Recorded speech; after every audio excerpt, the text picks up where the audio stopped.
Hypertension या high blood pressure को silent killer भी कहा जाता है। वो इसलिए कि ये आपके इंतहाई इंपॉर्टेंट ऑर्गन्स यानी कि हार्ट और ब्रेन को बुरी तरह मुतासिर करता है और समटाइम्स ये आपको हार्ट अटैक या स्ट्रोक तक भी ले जाता है। लेकिन अच्छी खबर ये है कि हाइपरटेंशन को सही लाइफस्टाइल मॉडिफिकेशन के थ्रू हम रिवर्स भी कर सकते हैं और कंट्रोल भी कर सकते हैं। अस्सलाम वालेकुम, I am Abdullah Sarfaraz, consultant nutritionist from health and nutrition lounge.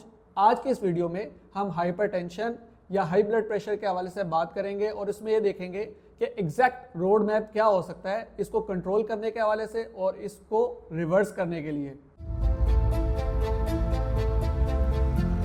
तो सबसे पहले ये देख लेते हैं कि हाइपरटेंशन या हाई ब्लड प्रेशर कहते किसको हैं।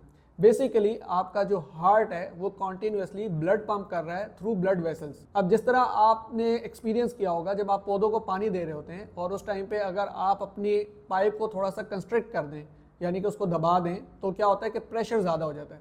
लाइकवाइज जब हमारा जो पंपिंग सिस्टम है उसके अंदर हमारी आर्टरीज जो हैं या तो वो रिस्ट्रिक्ट हो जाएं, उस सूरत में भी हमारा ब्लड प्रेशर रेज हो जाता है, या फिर हमारा जो पंपिंग ऑर्गन है यानी कि जो मोटर है हमारी जो कि ब्लड सप्लाई कर रही है उसमें कोई ख़राबी आ जाए, उसकी वजह से भी जो ब्लड प्रेशर है वो ज़्यादा हो जाता है।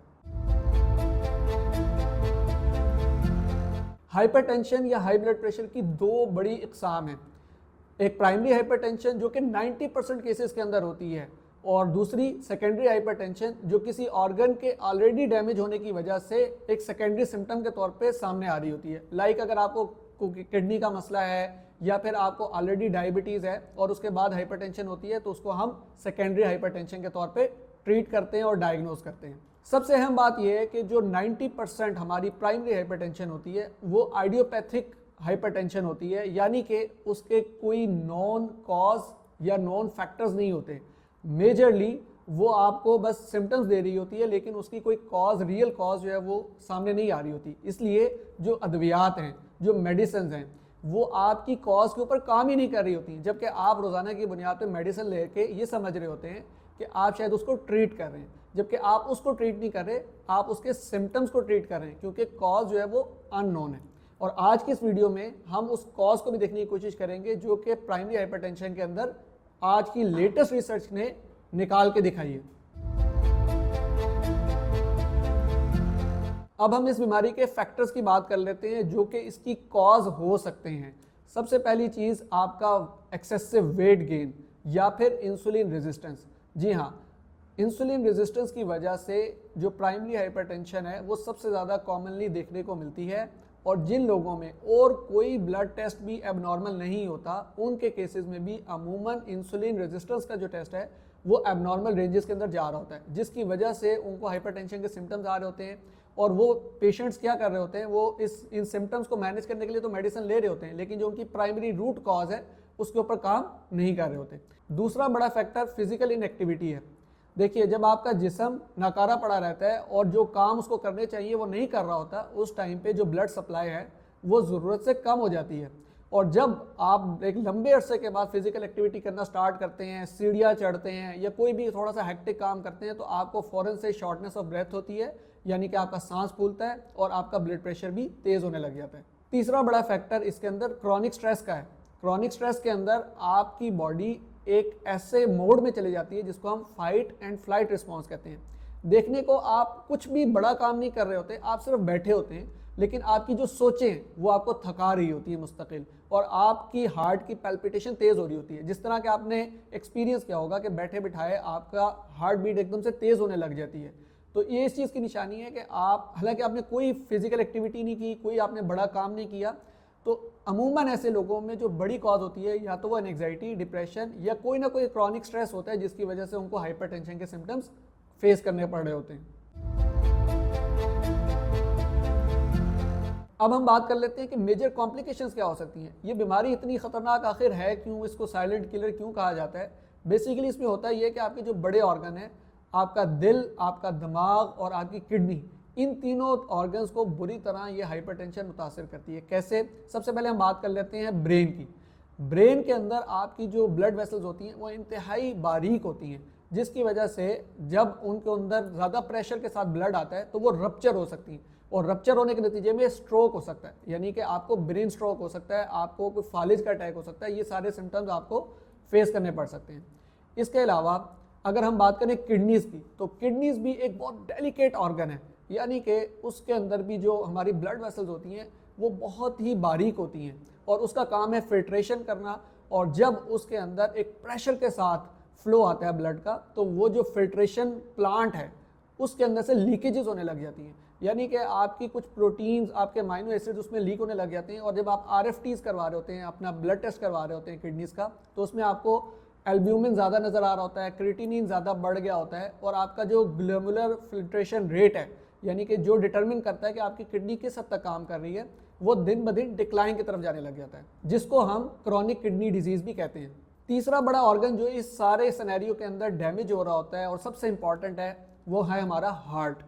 हार्ट किस तरह डैमेज हो रहा होता है? वो इस तरीके से कि जो हमारा ब्लड है वो कॉन्स्टेंटली थिक हो रहा होता है। अमूमन ब्लड प्रेशर के पेशेंट्स के अंदर ट्राइग्लिसराइड लेवल्स उनके रेज हो रहे होते हैं, गुड कोलेस्ट्रॉल की बजाय जो बैड कोलेस्ट्रॉल है वो दिन ब दिन बढ़ रहा होता है। तो HDL टू कोलेस्ट्रॉल रेशो उनकी डिस्टर्ब हो जाती है, जिसकी वजह से they are at risk of ischemic heart disease. जी हाँ, यानी कि वो दिल के दौरे के रिस्क पे चले जाते हैं। अब हम इस बीमारी के कुछ साइंस एंड सिम्टम्स की बात कर लेते हैं, जिसमें सबसे पहली चीज़ आपका हेडेक्स का होना, यानी कि सर का दर्द होना। मुख्तलिफ मौक़ों में दिन में 2 से 3 मरतबा आपको unknowingly without any physical reason आपको सर में दर्द होने लग जाता है, तो ये इसकी अलामत हो सकती है। दूसरी बड़ी अहम चीज़ आपको डिजीनेस होना, यानी कि गनूदगी का एहसास होना। दिन में 2 से 3 मरतबा, ख़ासतौर पे खाना खाने के फ़ौरन बाद गनूदगी का शिकार अगर आप हो रहे हैं, तो ये इसकी अलामत हो सकती है। तीसरी अलामत इसकी फटीग है, हर टाइम आपको थकावट महसूस होना, ये भी हाई ब्लड प्रेशर की निशानी हो सकती है। और चौथी बड़ी निशानी इसकी हार्ट की पैल्पिटेशन का तेज़ हो जाना, यानी कि दिल की धड़कन का ज़रूरत से ज़्यादा तेज़ हो जाना। अगर आपको ऐसा फील हो रहा है कि कॉन्स्टेंटली आपको यहाँ पे हार्ट बीट फील होने लग गई है, तो इट मीन्स कि आपका जो हार्ट बीट का रेट है वो तेज़ हो चुका है और इस टाइम पे आप ब्लड प्रेशर का शिकार हो चुके हैं। अब हम बात करेंगे इसके क्योर के ऊपर, इसकी मैनेजमेंट के ऊपर। वैसे तो सारे लाइफस्टाइल फैक्टर्स इसमें बहुत ज़्यादा इंपॉर्टेंट हैं, लेकिन डाइट के ऊपर हम 2 से 3 चीज़ें आपको आज की वीडियो में ऐसी बताएंगे जिसको करने के बाद आपका ब्लड प्रेशर गारंटेड तौर पे कंट्रोल हो जाएगा और आप उसको मैनेज करने में बहुत अच्छी तरह कामयाब हो जाएंगे। पहली चीज़ ये है कि आपको पंपकिन सीड्स का इस्तेमाल करना है, यानी कि जो कद्दू के बीज होते हैं, उर्दू में हम इसको बात करें तो पेठा कद्दू के जो बीज होते हैं, जो ग्रीन कलर के होते हैं, उनका आपने इस्तेमाल करना है। इसके अंदर पोटाशियम बहुत अच्छा होता है, मैग्नीशियम बहुत अच्छा होता है, आपके वैसे भी मसल्स को रिलैक्स करने में ये हेल्प करता है और आपकी ब्लड प्रेशर को भी ये मैनेज करता है, सोडियम के अगेंस्ट ये काम करता है और आपका जो इलेक्ट्रोलाइट बैलेंस है उसको ये मैनेज करता है। दूसरी बड़ी चीज़ जो कि इसमें बहुत ज़्यादा हेल्पफुल है वो आपका बीट रूट जूस है या बीट रूट का इस्तेमाल है। बीट रूट के अंदर नाइट्रिक ऑक्साइड्स होते हैं जो कि आपकी एंटीऑक्सीडेंट के तौर पे काम करते हैं और आपकी बॉडी में से स्ट्रेस को रिमूव करते हैं। तीसरी अहम चीज़ चिया सीड्स का इस्तेमाल है। ये एक नेचुरल स्टैटिन है। जी हाँ, ये उसी तरह काम करती है जिस तरह आपकी ब्लड प्रेशर की दवाइयाँ जो कि खून पतला करने के लिए आपको दी जाती हैं, जिनको स्टैटिन क्लास के अंदर कंसिडर किया जाता है, यानी कि खून पतला करने वाली दवाइयाँ, उसी तरह से ये भी काम करती है। आपके खून में अगर कोई भी जमने की सलाहियत है उसको ये कम कर देती है, जिसकी वजह से आपका खून पतला हो जाता है और आपका खून बहुत अच्छे तरीके से, उसकी दौरान खून, उसकी जो गर्दिश है वो बहुत अच्छे तरीके से चलती रहती है। तो क्या हाइपरटेंशन एक रिवर्सेबल बीमारी है? जी हाँ, बिल्कुल। अगर आप प्राइमरी हाइपरटेंशन का शिकार हैं तो आप इसको बहुत अच्छे तरीके से मैनेज भी कर सकते हैं और अगर आप कॉन्स्टेंटली इसको मैनेज करते हैं नेचुरल वे के अंदर तो ये रिवर्स हो जाती है। और इसमें रिवर्सेबल करने के लिए सबसे पहली चीज़ जिस पे आपको काम करना है वो अपनी वेट मैनेजमेंट करनी है। अगर तो आपका वेट ज़रूरत से ज़्यादा है तो 10 to 15% अपना वेट आपको रिड्यूस करना है। दूसरे नंबर पे आपको फिजिकल एक्टिविटी बढ़ानी है। फिजिकल एक्टिविटी में जो सबसे ज़्यादा एक्सरसाइजेज इसमें हेल्प करती हैं वो स्ट्रेचिंग एक्सरसाइजेज करती हैं। आपके जिस्म में जितनी फ्लेक्सिबिलिटी ज़्यादा हो जाएगी उतना ज़्यादा आपका दौरान खून, आपकी सर्कुलेशन बेहतर होगी। तो योगा, स्ट्रेचिंग, इस किस्म की जो एक्सरसाइजेज हैं वो ब्लड प्रेशर के पेशेंट्स के लिए बहुत ही ज़्यादा आइडियल है। तीसरी सबसे ज़्यादा अहम और इम्पॉर्टेंट चीज़ स्ट्रेस मैनेजमेंट है। अगर आपको आपके ऑफिस के अंदर, आपके घर के अंदर और आपके सर्कल में जो भी आपका फ्रेंड सर्कल है उसके अंदर किसी भी पर्सन से कोई मेंटल हेल्थ इश्यूज़ हो रहे हैं, आप उससे स्ट्रेस्ड आउट हो रहे हैं, बर्न आउट हो रहे हैं, तो ऐसे लोगों से अवॉइड करना या फिर ऐसे लोगों को इग्नोर करना is the best policy for hypertensive patients. और अगर आप ज़िंदगी में सिर्फ एक काम करना सीख जाएं मेंटल हेल्थ के हवाले से, तो आपका ये जो ब्लड प्रेशर का मर्ज़ है ये ख़त्म हो सकता है। वो है कि आप जब किसी चीज़ के अंदर कंफर्टेबल ना हो तो आप अगले बंदे को इनकार करना सीख लें, यानी कि ना कहना सीख लें।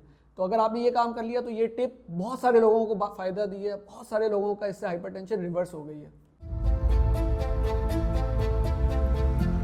हाइपरटेंशन एक मेटाबॉलिक बीमारी है और इसके जो साइंस एंड सिम्टम्स हैं उनके ऊपर काम करने की बजाय अगर हम इसकी रूट कॉज के ऊपर यानी कि अपने लाइफस्टाइल के ऊपर काम करेंगे, अपनी फिजिकल एक्टिविटी, अपनी डाइट और अपनी मेंटल हेल्थ को ऑन पॉइंट करेंगे, तो कोई वजह नहीं है कि आप इसको रिवर्स ना कर सकें।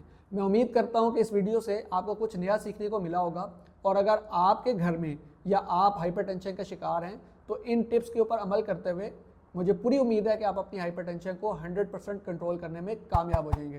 तो ये वीडियो अपने दोस्त अहबाब और अपनी फैमिली के साथ शेयर करना हरगिज़ मत भूलिएगा।